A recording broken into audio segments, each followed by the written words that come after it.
সুপ্রভাত বন্ধুরা, তোমরা সবাই কেমন আছো? আশা করছি তোমরা সবাই খুব ভালো আছো, সুস্থ আছো। আমিও কিন্তু খুব ভালো আছি তোমাদের সকলের ভালোবাসায় আশীর্বাদে। আজকেও চলে এসেছি আর একটা নতুন ভিডিও নিয়ে তোমাদের সাথে। আমি অম্বিকা। তো আজকের ভিডিওটা কিন্তু সেকেন্ড পার্ট। তো ফার্স্ট পার্টটা তোমাদেরকে দেখিয়েছিলাম, যেটা সকাল শুধুমাত্র মর্নিং পোস্ট ছিল। আজকে এটা হচ্ছে মর্নিং 9:15 থেকে বা 9:30 থেকে দুপুর পর্যন্ত যা যা কাজকর্ম করি সেটা তোমাদের সাথে শেয়ার করছি। তো দেখতেই পেলে প্রেশার কুকারে আমি ডালটা সিদ্ধ বসিয়েছিলাম এবং ওটা সিটিও পড়ে গেল, নামিয়ে দিলাম। আর এখন এবার কড়াইয়ে আবার তেল বসিয়ে দিচ্ছি, চাপিয়ে দিলাম। ওটা হচ্ছে ভেন্ডিটা একদম লম্বা লম্বা বড় বড় করে কেটে নিয়েছি। এটা আজকে করব ভেন্ডিটা সর্ষে পোস্ত দিয়ে। এটা বেশ ভালো লাগে, গরম ভাতে করলে দারুণ খেতে লাগে। আর ভাতটা একবার ফুটিয়ে ঢাকা দিয়ে রেখে দিয়েছি। তো এখন এই যে ভেন্ডি সর্ষে পোস্তটা করব, সেটা এখন মশলাটা বেরিয়ে নিচ্ছি শিলনোড়ায়। বেশ কয়েকটা দিন হলো আমি এখন শিলনোড়াটা খুব পরিমাণে ইউজ করছি, কারণ বেশিরভাগটাই মিক্সিতে ইউজ করা হতো। আর মিক্সি রান্নার স্বাদ আর শিলনোড়ার স্বাদ কিন্তু অনেকটা তফাৎ, আকাশ পাতাল তফাৎ। তো সেই কারণে এটা অনেকটা ইউজ করছি, ব্যবহার করছি। আর মাও বলে যে বারবার যে জিনিসটা আছে সেটা একটু ইউজ কর, ভালো লাগবে। আর বাড়িতেই তো রান্না খাবার, সেটা বেশ ভালো লাগে। আর একটা সবথেকে বড় ব্যাপার হচ্ছে বেশি ইলেকট্রনিক জিনিস বলো বা যে কোনো যন্ত্রাংশ বেরিয়ে যাওয়ার পর থেকে আমাদের শরীরের যন্ত্রাংশগুলো কম ইউজ হচ্ছে। তো সেই কারণেই বলতে পারো আর একটু ওইভাবেই ইউজ করা। তো যাই হোক, আমার ভেন্ডিটা কিন্তু ভাজা হয়ে গেল। এখন এবার ভাজছি কাঁকরোল ভাজা। কাঁকরোলটাও এনেছি যখন, আর কাঁকরোলগুলো একটু লাল লাল মতো হয়ে গেছে, তো ভাবলাম ওটাও ভেজে নিই।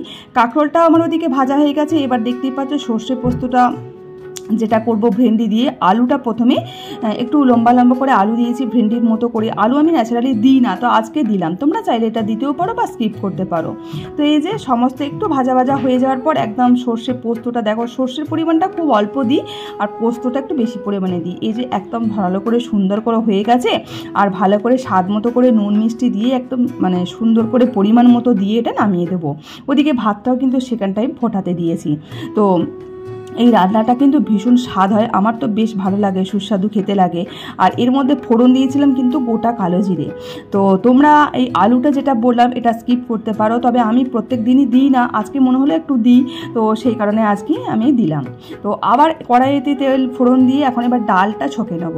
তো দিয়ে দিয়েছি তোমার 5 ফোড়ন আর একটু গোটা জিরে আর পেঁয়াজটা একটু সুন্দর করে ভেজে নিচ্ছি।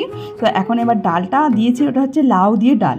তো লাউ আর মুসুর ডাল দিয়ে ডাল, এটা বেশ খেতে ভালোই লাগে, তবে একটু হালকা মিষ্টি দিই। আমরা যেহেতু মিষ্টি একটু খাই, তো সেই কারণে মিষ্টিটা দিই, বেশ খেতে ভালো লাগে। তো এই যে দেখো ডালটাও কিন্তু ফুটে গেছে। তা আমার কিন্তু রান্নার কাজটা মোটামুটি সমস্ত কমপ্লিট, ধোয়া মাজা পরিষ্কার সমস্ত রান্নাঘর নিট অ্যান্ড ক্লিন হয়ে গেছে। অবশ্যই সেটা তোমাদেরকে শেষ পর্বে একটু দেখাচ্ছি। এখন চলে এসেছি ব্যালকনিতে আমার ছোট্ট বাগানের ফুলগুলো তুলে নিতে। এখন আমি পুজো দেবো, স্নান টান আমার সমস্ত কমপ্লিট হয়ে গেছে। তো এই যে দেখো কত সুন্দর ফুল ফুটেছে। আর সব থেকে বড়ো কথা কি জানো, আনন্দের একটা বিষয় যে নিজের বাগানে ছোট্ট বাগান যেমনই হোক, সেখান থেকে ফুল তুলে নিজের ভগবানকে যদি পুজো দিই, এর থেকে শান্তি আর আনন্দ মনে হয় আর কিছু হয় না, তাই না? আমার তো ভীষণ ভালো লাগে, তো খুব আনন্দ লাগে। তো যাই হোক, আমিও সেই আনন্দ সহকারে ফুলগুলো তুলছি। এবার ভগবানকে নিবেদন করব, ভগবানকে পুজো করব। আর এই আজকে অনেকটা পরিমাণে লেট হয়ে গেল, তো ভাবছি এবার এর নেক্সট দিন থেকে রুটিনটা একটু চেঞ্জ করব। সকালে মোটামুটি ফ্রেশ হয়েই আগে ঠাকুরটা পুজো করে নেবো, তারপর আবার রান্নার কাজকর্ম করে সব কিছু করবো। আর এই যে দেখছো আলপনা দেওয়ার ব্যাপারটা, এটা কিন্তু মেয়ে গতকাল দিয়েছিল, কারণ মেয়ে ও আবার একটু আলপনা দিয়ে পুজো করতে বেশ ভালোবাসে, সেই জন্য ও দিয়েছিল। আর আমি এই যে একদম সুন্দর করে ঠাকুরের জায়গা আসন সরিয়ে মুছিয়ে পরিষ্কার করে এই যে আবার ঠাকুরকে সুন্দর করে বসিয়ে এখন আবার পুজো করতে শুরু করে দিয়েছি। এখন এবার যে বাবা মহাদেবকে ভালো করে সুন্দর করে স্নান করিয়ে জল দিয়ে, তো এখন এবার ফুল টুল দিয়ে সুন্দর করে পুজো দিচ্ছি। আজকের ভিডিওটা কিন্তু তোমাদের কেমন লাগলো অবশ্যই জানিও। এটা শুধুমাত্র সেকেন্ড পার্ট, 9:15 থেকে মোটামুটি 1টা-1:30টা পর্যন্ত কি করেছি সেটা তোমাদের সাথে শেয়ার করলাম। একটু একটু করে যতটুকু পেরেছি ক্লিপ নিয়েছি। তো এই যে দেখো রান্নাঘর তো দেখতেই পেলে নিট অ্যান্ড ক্লিন হয়ে গেছে।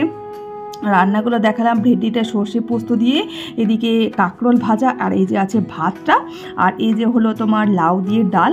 আর এটা এই যে বাটিতে দেখছো, এটা হচ্ছে শাক পোস্ত, এটা গতকালের বাসি, ওটা ফ্রিজে রাখা ছিল। তো চলো আজকে এখন আমরা খেতে বসে গেলাম সব খাবার নিয়ে, মা মেয়ে মিলে। তো চলো নেক্সট ভিডিওর জন্য তোমরা আবার অপেক্ষা করে থাকো। তাহলে সবাই টাটা।